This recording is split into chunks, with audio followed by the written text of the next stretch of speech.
बड़े भाव से आप लोग आते हैं, अगरबत्ती जला करके जाते हैं। अभी हम देख रहे थे बहुत सारे अगरबत्ती जल रहे थे यहाँ पे। अभी बहुत सारे अगरबत्ती बहन जी के पास रखी हुई है, आप लोग भी जलाते होंगे। क्यों? क्योंकि सबसे आसान पूजा का तरीका है। कुछ न करना हो तो 2 अगरबत्ती भगवान को दिखा दीजिए, पूजा हो गया। आपको पता है पूजा के नाम पे फायदा तो कुछ हो नहीं रहा है, नुकसान और हो रहा है अगरबत्ती जलाने का। क्या नुकसान है वो सुन लीजिए। अपने भारतीय सनातन हिंदू धर्म में बांस जलाना वर्जित है। क्यों वर्जित है ये अभी बताएंगे। आप देखते होंगे अंतिम यात्रा जो निकलती है व्यक्ति की, श्मशान तक जाती है, तो भले वो बांस की मंजिल बनती है पर बांस जलाया नहीं जाता है। वहां भी जा करके श्मशान में उससे अलग करके संस्कार होते हैं। बांस जलाना क्यों वर्जित है? आप सबके घरों में कभी न कभी बच्चों का विवाह हुआ होगा, तो विवाह से पहले एक विधि है वंश रोपण की प्रक्रिया, होता है ना। अपने देवता घर के दरवाजे पे बांस का एक छोटा सा टुकड़ा पूजा करके रोपित करते हैं। क्यों वंश रोपण होता है? कि आज से हमारे कुल में एक नया वंश की वृद्धि होगी। अगर बेटे के विवाह है तो बहू के रूप में नया वंश, और बेटे के विवाह है तो जमाई के रूप में, दामाद के रूप में नया वंश हमारे यहाँ बढ़ेगी। तो बांस अपने यहाँ वंश वृद्धि का प्रतीक है। हम वंश वृद्धि के लिए बांस की पूजा करके, और कुल देवता के पास इसलिए उसकी पूजा होती है, कुल देवता प्रसन्न होते हैं, आशीर्वाद देते हैं कि हमारे कुल में एक नया वंश जो है सो प्रकट होगा। इसलिए हम जिस बांस को वंश वृद्धि का प्रतीक मान के पूजा करते हैं, उस बांस को जलाना मना है।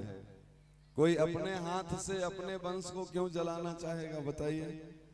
जिसकी हम वंश वृद्धि का जो प्रतीक है, तो अपने हाथों से बांस जलाने का मतलब क्या हुआ? इसका उल्टा होगा कि नहीं होगा परिणाम?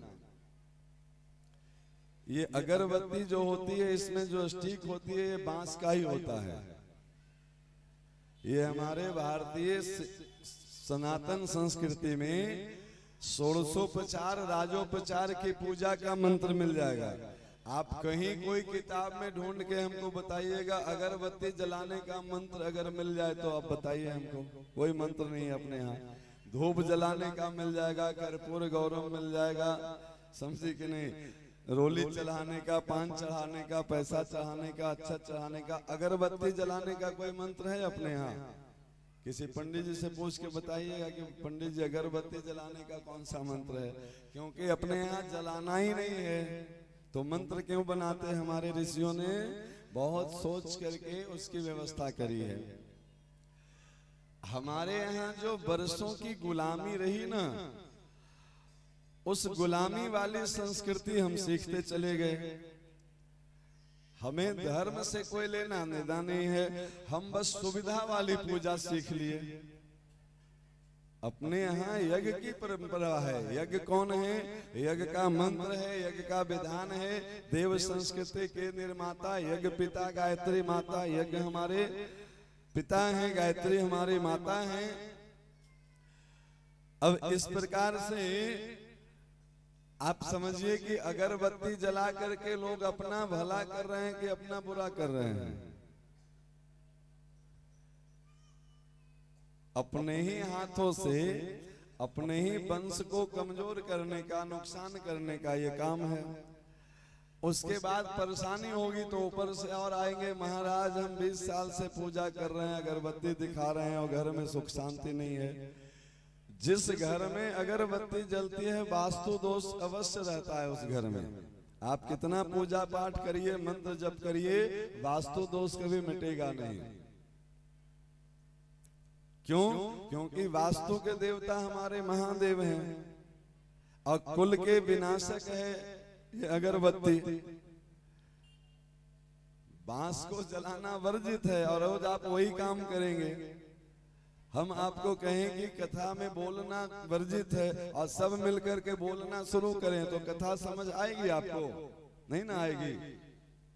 तो हमारा धर्म जो काम करता है कहता है करने के लिए उसको विहित कर्म कहते हैं, पर जो नहीं करने को कहता है उसको निषिद्ध कर्म कहते हैं। जो करना है वो तो करें, पर जो नहीं करना है वो नहीं करें, यह भी धर्म है। नहीं, अपने यहाँ धर्म का बहुत सारा विधि है, विधान है। छठ व्रत करना है तो कैसे करना है, नवरात्रि करना है तो कैसे करना है, सबका अनुष्ठान का नियम है ना। एक ही तरीके से सब अनुष्ठान चलेगा। तो भगवान की षोडशोपचार पूजन में धूपम दीपम नैवेद्यम समर्प्यामि अगरबत्तीयम समर्प्यामि कहाँ लिखा हुआ है? और नहीं लिखा हुआ है तो ये आप कहां से सीख करके आ गए? लोग आपको गलत तरह से गाइड कर रहे हैं। आपको पूजा पाठ के नाम पे गलत तरीका पकड़ा दिए हैं और आप भी इसलिए उसमें प्रसन्न हो जाते हैं क्योंकि पहले से आलसी तो है ही। आसान काम बता दिया गया, 4 अगरबत्ती जला लो और बैठ करके थोड़ा देर गप कर लो, हो गई शिव चर्चा। अब हम किसी का विरोध नहीं कर रहे हैं, पर शिव चर्चा 10 मिनट हम करवाते हैं आपको अभी बिना अगरबत्ती के। शिव चर्चा का मतलब क्या होता है वो सुन लीजिए। शिव मंदिर में हैं और शिव चर्चा न करें ऐसा थोड़े होता है। हम भी भागवत कथा में शिव चर्चा करते हैं हर बार। शिव मतलब कल्याण। हम ऐसी चर्चा करें जिससे हमारा कल्याण हो, हमारे परिवार का कल्याण हो, हमारा समाज का कल्याण हो।